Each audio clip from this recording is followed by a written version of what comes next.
Okay guys, what's going on? This is Josh here from Polymathics, the YouTube channel that helps you become a modern day Renaissance man. And today, aside from looking at my big old butt right here, we're going to talk about powerlifting and deadlifts. And I just recently did an informal meet over here in Korea on Osan Air Base with a couple of my military buddies. And I'm fixing to post a blog about deadlifting, not because I think I know more than anybody else. Quite honestly, for as big as I am, I should deadlift a lot more, but because I just love the hell out of powerlifting. And I've talked about it on the channel quite a few times, but I don't have many videos of me actually powerlifting. So I figured I'd share this with you and also share some knowledge for anybody out there who is interested in learning about powerlifting, specifically the deadlift. So the other thing to keep in mind, I'm over here on a different feed because my wife, she lost the videos, so now I have to go on Facebook to get them just to show you guys. All right, here we go. When she didn't lose them, her phone broke. It's not her fault. Okay, so with the deadlift, as you guys can see, the bar starts on the ground. I'm going to replay this here. So here I am setting up on the bar. First thing, I find the middle of the bar. Now, I take a conventional stance, and I actually take a pretty narrow conventional stance. For most beginners, and the way I began was doing a stance that was about shoulder width apart, so my feet would be a little bit wider than this. Probably once you see my hands go down, you'll see what I'm talking about in terms of that's about where my feet used to be. But I take a narrower stance. This is where I feel the strongest and the most powerful, mainly because I'm so big right now, so fat, that the belt is tight and it's hard to get air. But you can also take a sumo stance, and if you guys can see I don't know if you can see the mouse that I'm showing, but one leg would come out here pretty much as wide as you can go. The other leg would come out here pretty much as wide as you go, and your arms are going to be inside. We're not going to demonstrate that today. Today we're just demonstrating the conventional. So here I'm setting up. As you can see, my feet are just a little bit within shoulder's width, and you can't really tell here, but they are pointed out a little bit, and that's so that the knees go out when I bend down. Now see here, I'm setting up, I'm making sure my feet are there, they're good, making sure the belt is in an area where I feel tight and compression along the diaphragm, but also not so tight that I can't breathe, because taking a large breath of air you'll see in a second, right before I lift, it's one of the key components to getting your whole entire body tight enough to pick up the bar off the ground. Now you see here, I am doing, not every lifter does this, but I kind of wide out. I throw my arms up first. I do this for a couple different reasons. One is this is a pose. This is a power pose. There's a viral speech on TED Talks that talks all about all about power poses, but essentially you're more likely to do well or succeed when you do a pose like this just before you go to not necessarily lift, but just about anything, because it releases I think it's like dopamine and testosterone. I'd have to look at the TED Talk again. The point is, this pose is a good thing to do. More than that, though, I'm getting in a deep breath of air, kind of stretching out my lats as well, because once I get in here, I'm going to get really tight. So now here we go. I'm looking at the bar. Now I'm ready. And I don't know, I'm going to back it up just a little bit. So the first thing I do is I put one hand on the bar, and I make sure it's lined up where I want it to be. Now this this non-dominant hand right now, I think it's supinated is what they call it, is I'm making it a little bit wider than the dominant hand, because if I don't, the bar is actually going to be lopsided. And I used to lift like this a lot, and I missed a few lifts, and I had a couple really difficult lifts because the bar wasn't balanced. When you do an over-under pull, like I'm about to do, your arm length for one arm, normally the supinated, is gonna want to be a little bit further out, maybe by, I don't know, half a hand's worth, just to level out the bar in terms of leverages. So once this hand looks like it's in a good place and it feels good, then I'm going to go ahead and place my other hand on the bar, lining it up with, when I'm looking on here down at the bar, I'm looking at, there's lines on this particular bar, and I'm lining up my hands where I know they need to go.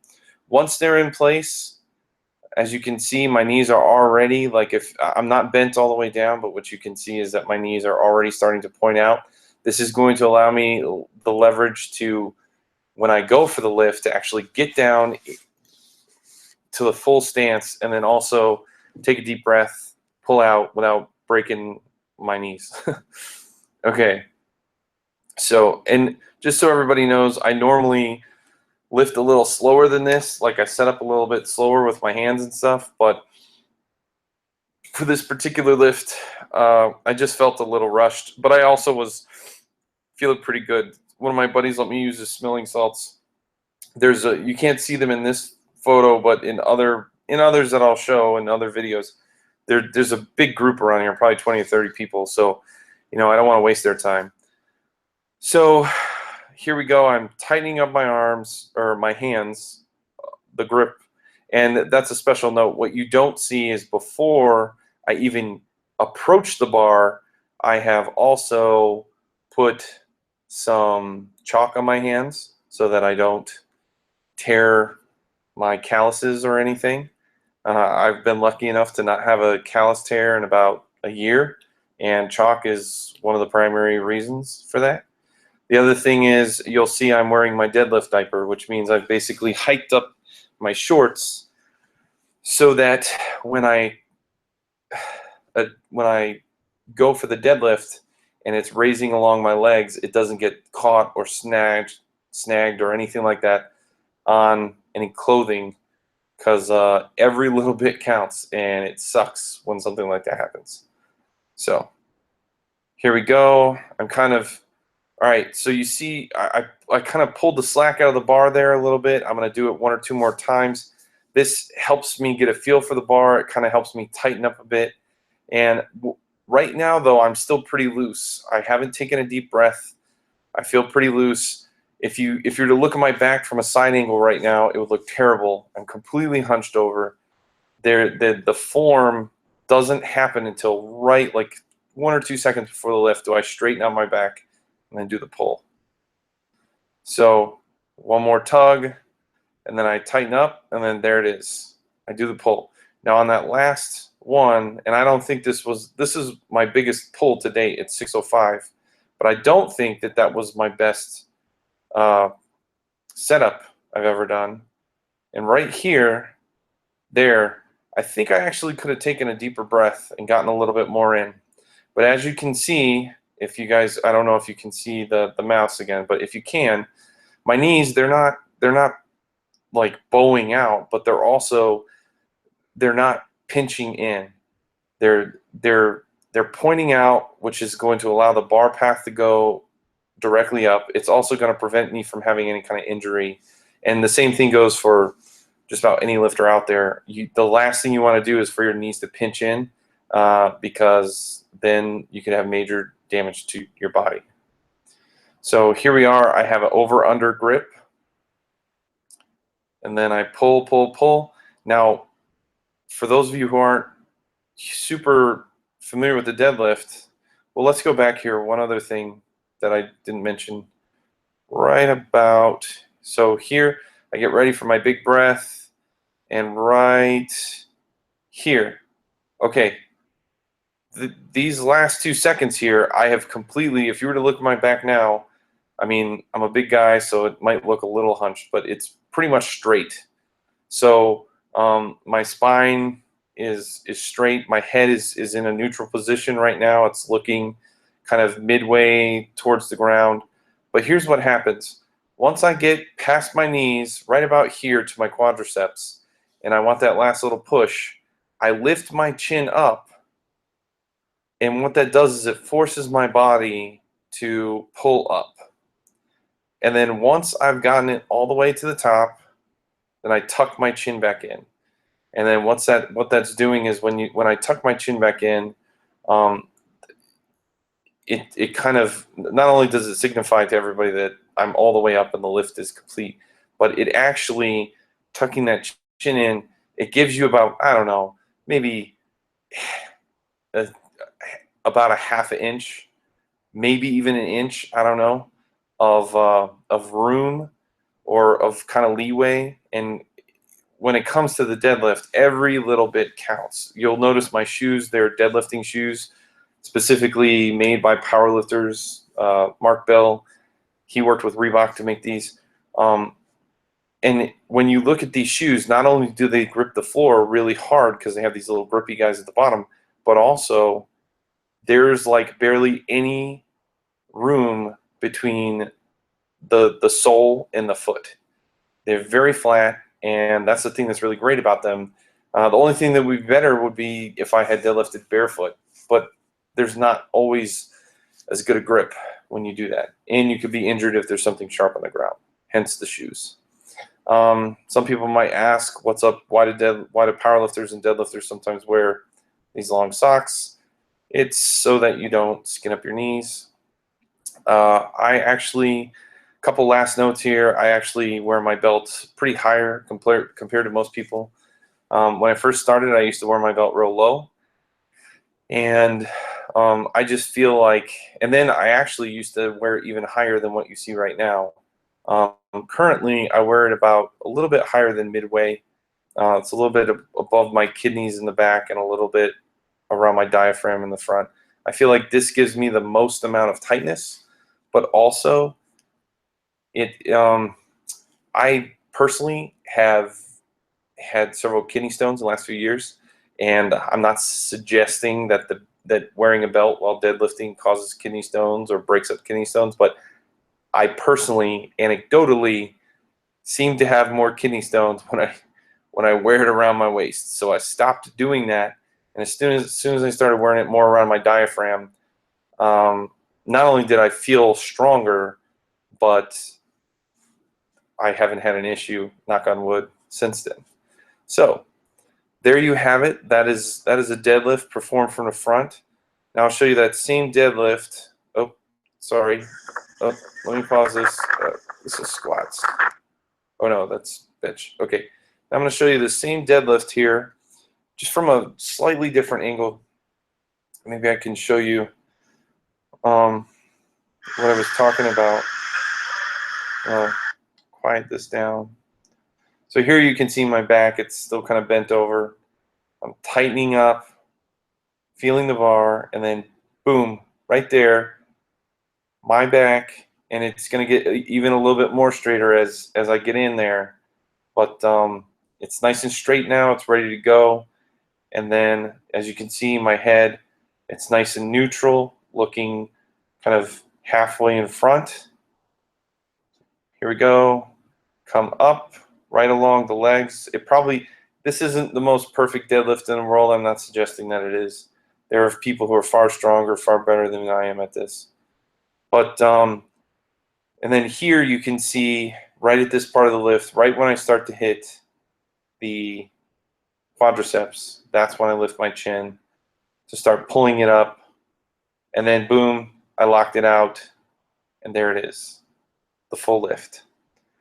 And there you have it. That's kind of deadlifting 101 for people who are out there and saying, Josh, why the heck are you posting this on your YouTube channel? This is a YouTube channel that is supposed to be for reaching your full potential, modern day Renaissance men, yada, yada, yada.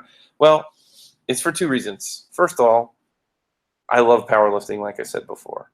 But two, I feel like everybody, whether it's powerlifting, working out, playing sports, going jogging, going for a walk, skating at the skating rink, whatever it is, that you find an activity that you enjoy, that you excel at, that you make friends and stuff with, and that you like to do every day.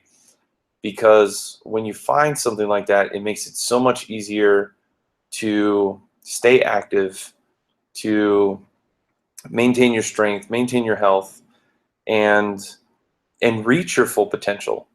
And for those of you out there who are more academic minded and watch my channel for the monomyth stuff or some of the more business related items, I really feel like there's a mind-body connection.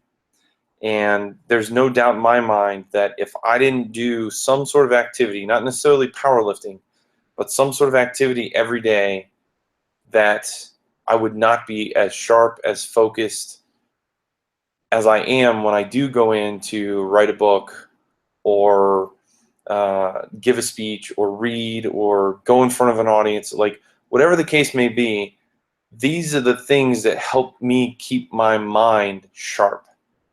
Because if my body, anytime I don't work out, whether, again, sometimes powerlifting, I also, one of the other things I like to do is walk. So if I don't do one of those things, then, and especially if it's been more than a day, I start to feel sluggish, not just in my body, but in my mind. And I don't get as many things accomplished. So anyways, there you have it. There is my quick deadlifting tutorial 101. This was a conventional deadlift. Maybe some other time I'll do other deadlifts, like sumo deadlifts and things like that. But yeah, I want to put more powerlifting stuff on the channel. So this is the first of many videos. Hope you guys enjoyed.